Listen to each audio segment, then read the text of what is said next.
هو ليه مفيش مساواة بين الأهلي والزمالك في حقوق الرعاية؟ مساواة في حقوق الرعاية ازاي يعني؟ أيوة، عشان يبقى في عدل كده. هو انت ليه بتتعامل مع الرعاية وكأنها هبة من الحكومة او منحة مثلا؟ أمال هي إيه يعني؟ دي خدمة حبيبي، مدفوعة الأجر. مدفوعة الأجر؟ مدفوعة الأجر إزاي يعني؟ مدفوعة الأجر عشان الأهلي هو أكتر نادي في مصر، لو عندك شركة تقدر تسوق لها عن طريقه. يا سلام. وكمان عشان الأهلي فريق ناجح بيحقق بطولات كتير، عنده استقرار إداري، فبيجيله عروض كويسة جدا بأرقام كبيرة. لا والله، ما الزمالك واخد 2 دوري ورا بعض، ليه عقود الرعاية مش زي الأهلي السنتين دول على الأقل؟ أنا مش هكلمك عن 22 سنة ما حققتش فيهم لقب أفريقيا، ولا صفر مشاركات في كأس العالم للأندية، ولا فوارق دوريات وألقاب محلية اللي انت بتحكي عنها، مع انها كلها اسباب لفوارق الرعاية. بس انت قولي، مين الراعي اللي هيربط علامته التجارية بنادي انسحب من السوبر عشان مشاركة لاعب معين مثلا؟ ما احنا سيبنا لكم السوبر وخدنا احنا كاس الكرامة. طب كنت عايز تعيد السوبر ليه يا بتاع الكرامة انت؟ قولي طيب، بس مين الراعي اللي هيربط علامته التجارية بنادي رئيسه طلع اتهم لعيبة فيه بتشرب مخدرات وانهم على علاقات مشبوهة بحريم لا مؤاخذة؟ يا عم ده كان شو بس. شو؟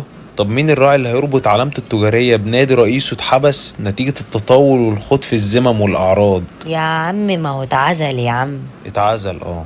طب مين الراعي اللي هيربط علامته التجارية بنادي بيعلق يافطة بيدي بيها نفسه لقب محسوم من القرن اللي فات للأهلي، وراح سجل اللقب في وزارة التموين على أساس إننا بنلعب في دوري السمنة البلدي؟ هي مش التسعة أكبر من السبعة ولا إيه؟ لا، القاضي أكبر من الاتنين. ركز معايا بقى وقول للناس تعمل لايك وسبسكرايب، وقول لي مين الراعي اللي هيربط علامته التجارية بنادي رئيسه قال عايزين ننقل المباريات من الاستاد ده عشان فيه سحر وعفاريت؟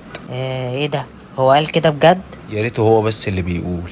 قول لي بس مين الراعي اللي هيربط علامته التجارية بنادي القناة بتاعته مجال للسب والتشهير بس؟ بلاش دي.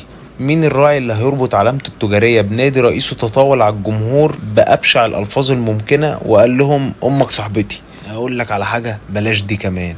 مين الراعي اللي هيربط علامته التجارية بنادي حبس مدرب أجنبي في النادي والمدرب ده استدعى السفارة عشان تيجي تخرجه؟ يا عم ده كان مدرب خمرجي. حوش يا اخويا، انتوا اللي مقطعين سجادة الصلاة قوي. مين يا ابن الراعي اللي هيجيلك بعد كل القرف اللي انا لسه قايلهولك ده؟ بس برضو في ظلم كبير قوي في الرعاية ما بين الأهلي والزمالك. عارف، انت اكبر عدو لنفسك مش اي حد تاني. ازاي يعني عدو لنفسي؟ ازاي يعني؟ انت بتقول ايه؟ يعني لو فكرت لحظة في كلامي هتعرف ان انا كل كلمة قلتها لك هي واقع وحقيقة، وان مشكلتك انك مصدق اللي بيكدبوا عليك وبيعيشوك وهم المؤامرة، وانت حابب تصدقهم عشان تنسى وتهرب من الواقع المر اللي انت عايش فيه. يا متزملك.